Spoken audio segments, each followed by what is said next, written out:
Hey everyone, welcome back to the channel. I just got back from work and am drinking my pre-workout shake, kind of getting ready for the gym slowly but surely, and figured I'd share a bit of a story slash inspirational kind of part of my life that I've implemented, and it's since changed the course of my life. And hopefully with that story, you all can find similar things that may be considered traditional flaws in your character or your lifestyle, and you can flip those around towards success as well. So before I start, I do want to say thank you all for being here. I feel like I don't say this at the beginning of videos enough. It really means a lot. And if you haven't already, go ahead and hit the subscribe button, smash the like button, all that stuff that YouTubers already say. So, the topic of this video is something that's close to me. It is an attribute to my personality that I picked up on fairly early on, and for a good several years this wasn't something that I would describe as positive. I didn't know how to utilize it for positivity. And then in the past several years, late college into my adult life, I've really been able to use this to become really good at some things. And that idea is the concept of having an addictive personality, right? Just knowing how I am, right? And I have a story from middle school where that's where this has its roots. And I'm sure my personality has been like this since before middle school and before this story that I'm going to tell you, but this is the first flag that I would represent here. And it's not a story that I'm super proud of, but it's worth putting out there because it's going to exemplify how you can take something that is traditionally a negative trait, and hopefully we'll see how I took it and flipped it on its head and applied it, and it's really led to some of my successes here. So, thinking back to 8th grade, that's where this dates back to. I was always a kid. I was into video games. I played sports whenever I was young. I was really into collecting things, and I would say maybe that was the first inkling that I had this really addictive personality where I just get absorbed into things. I remember when I was really young, I would collect Power Ranger toys or dinosaur toys or fossils. Whenever I got older, I was really into shark teeth, and that's all I would think about. It would just consume me and my life. And whatever I was on, I really struggled to track away from that topic. So, through my early years, I would bounce from thing to thing, really being into them, usually collectible based. Had a couple years of being really into sports as well. Then, my 8th grade year, I was introduced to what was called Xbox Live at the time. I'm sure many of you are familiar. For those of you who aren't, Xbox Live was a video game service through the Xbox console where you could actually play other people over the internet. And this would have been around 2009 or so. So it had been around for a decent amount of time, but for me personally, I had not had this kind of access. Now, growing up, I was always into video games, and those were part of my waves of interest. But whenever I got this Xbox Live, it was as a Christmas present of my 8th grade year.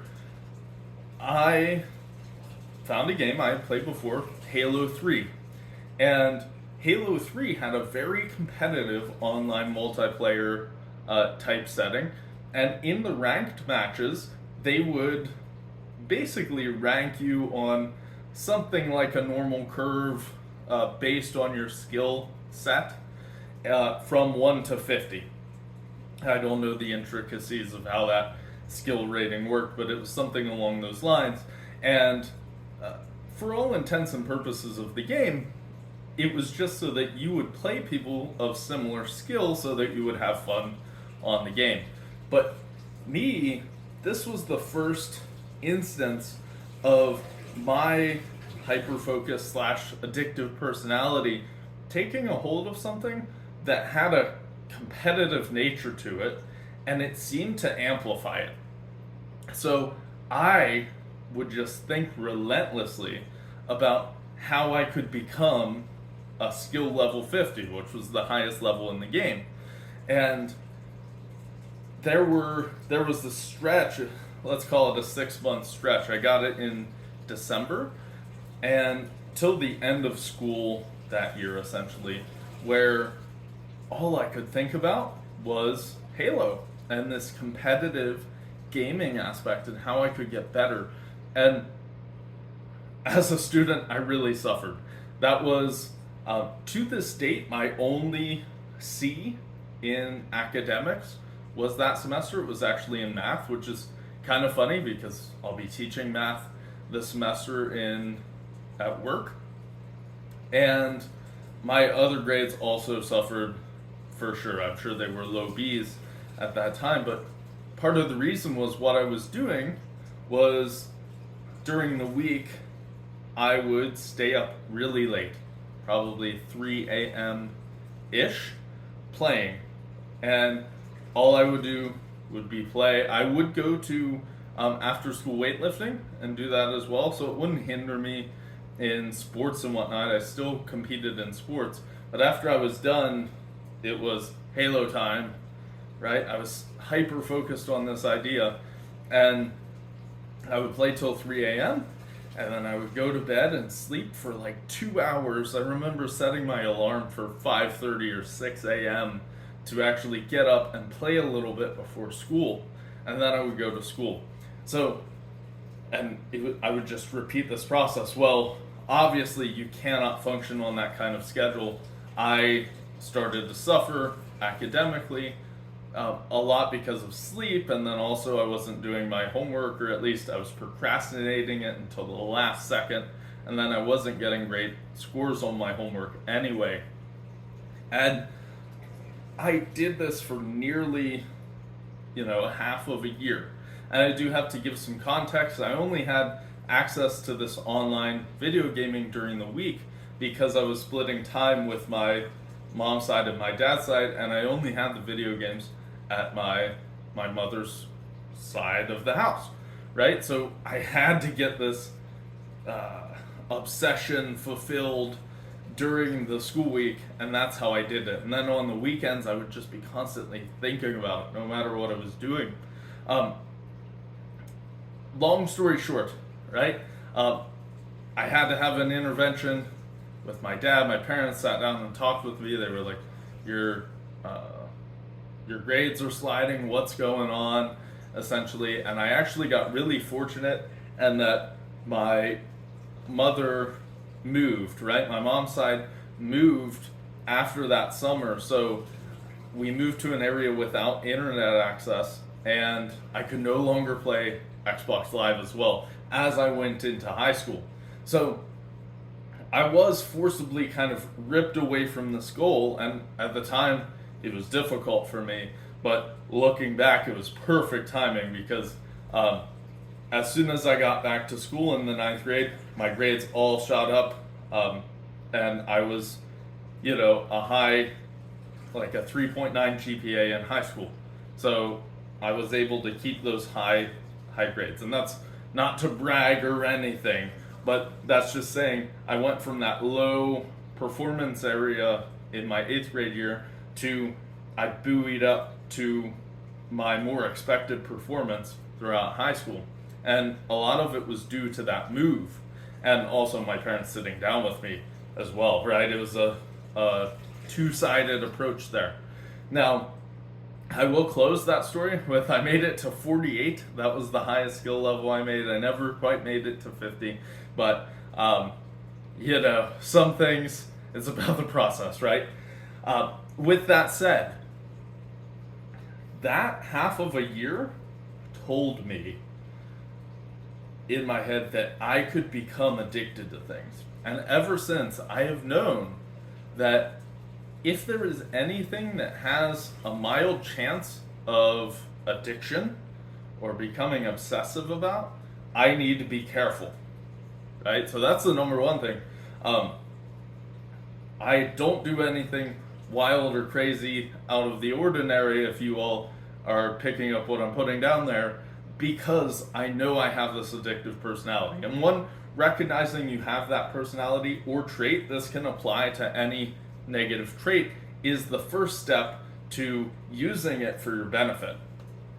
Now, for that reason, I kind of marched through high school and my first part of college very careful not to do some things that may kind of allow myself to latch on there. Playing video games is one of them. I have to really limit myself. I don't play any video games anymore. I kept it to a minimum in college for that reason, because I knew it was the danger zone. I have to be very careful with that. Now, little did I know, I kind of subconsciously latched on to powerlifting at the time. So around my sophomore to junior year of high school, I found lifting weights and I got addicted, or I got my focus latched on to becoming stronger. And that was my replacement for the video games, if you can kind of imagine it that way. And that's what I thought about every minute of every hour. And to be honest, I'm still very much that way. Lifting occupies a lot of my thinking space. Now, that was kind of by happenstance, because I was pushed into that, and genetically I happened to have a propensity to get stronger, so I enjoyed it, and I kind of reinforced that loop. But by the time I got to college, I was full on addicted to lifting weights and getting stronger. Now, that is a great example of an outlet where being addicted to it doesn't have nearly as many negative consequences, right? Health tends to be better, as long as you do the right things in powerlifting.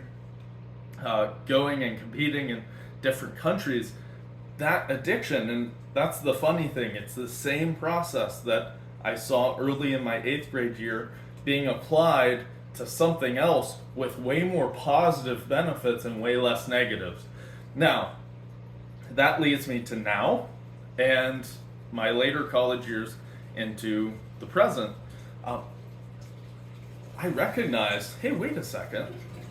I took this addictive, obsessive personality trait and applied it to powerlifting, and it made me really successful. What if I applied it to other things? So I have since been able to apply this obsessive personality, addiction, call it whatever you want, to other things that are beneficial, such as creating my business. Teachers pay teachers. I create worksheets for teachers to use in their classrooms.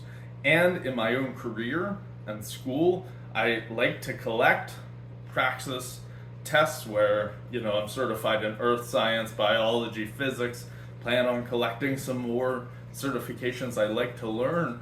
Those are examples of how I've applied these, and over the years, with that application of something that might be known as a negative trait, I've turned it into positives. I'm in the top, I'd be confident to say probably 99% in powerlifting. My Teachers Pay Teachers score is in the 97th percentile, so the top 3% of that business endeavor, right? It's that obsessive personality, and I've turned it into positive. So something you could take away from this, and this is what I hope you all do, look at yourself and think critically. Is there a personality trait that may be at first thought of as negative, or at least consuming on your life? And if that's true, acknowledge it, one, and maybe you're trying to suppress it. Like, I could have suppressed my addictive personality, but think to yourself, maybe instead of suppressing it, embrace it and see if you can apply it somewhere else for a positive gain. So I know this was a long one. Thank you all for listening. Bit of a personal story on this day, but hopefully you all can take something of value from that story. I know it's not something I'm super proud of, those olden days, and it's interesting to admit to myself that I do have an addictive personality, but hopefully you all can take from that and see where it can be applied for a positive purpose. So thank you all for watching. As always, please like and subscribe, and until next time, happy lifting.